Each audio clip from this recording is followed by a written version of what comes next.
ভয়াবহ আকস্মিক বন্যায় এবার প্লাবিত হলো মরক্কোর আটলান্টিক উপকূলীয় প্রদেশ সাফি। মারাত্মক এই বন্যায় এখন অবধি প্রাণ নিয়েছে ৩৭ জনের। স্থানীয় কর্তৃপক্ষের বরাত দিয়ে জানানো হয়েছে মাত্র ৩ ঘন্টার প্রবল বৃষ্টিপাতে এই ধ্বংসযজ্ঞ নেমে আসে। গত ১৫ই ডিসেম্বর সাফি প্রদেশে আঘাত হানা বন্যায় ৭০টি ঘর এবং ব্যবসা প্রতিষ্ঠান প্লাবিত হয়েছে। আহত হয়েছেন ৩২ জন।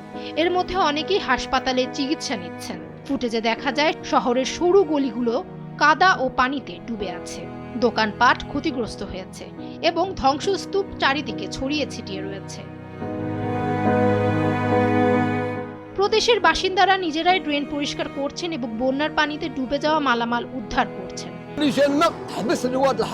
যখন পানি এলো তখন ড্রেনেজ ব্যবস্থা কাজ করা বন্ধ করে দিয়েছিল এবং পানি বের হওয়ার কোনো পথ ছিল না।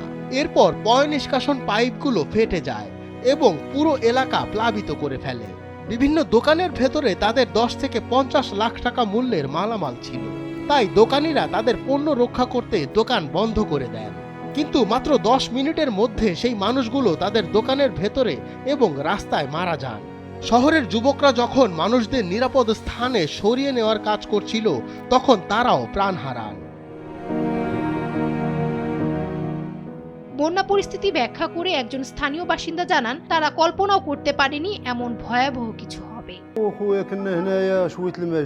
আমরা এখানেই ছিলাম যখন অল্প অল্প পানি আসা শুরু করলো। আমরা সাধারণ সরঞ্জাম দিয়ে সেই পানি ঠেকানোর চেষ্টা করছিলাম আর ড্রেনগুলো পরিষ্কার করার চেষ্টা করছিলাম। ঠিক তখনই প্রবল বন্যা ধেয়ে এলো। এই যে ধন সম্পদের ক্ষতি তা আল্লাহ আমাদের পুষিয়ে দেবেন, কিন্তু আমরা আমাদের সেই বন্ধুদের দেখতে চাই যারা প্রাণ হারিয়েছেন।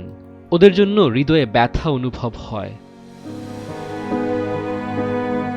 বন্যা পরিস্থিতি নিয়ে আঞ্চলিক পরিচালক আবদেল রহিম তানাজ জানান, মাত্র ৩ ঘন্টায় ৬০ মিলিমিটারের বেশি বৃষ্টিপাত রেকর্ড করা হয়েছে, যার মূল কেন্দ্রবিন্দু ছিল শহরের প্রাচীন অংশ ও সিজি বুজিদ এলাকা।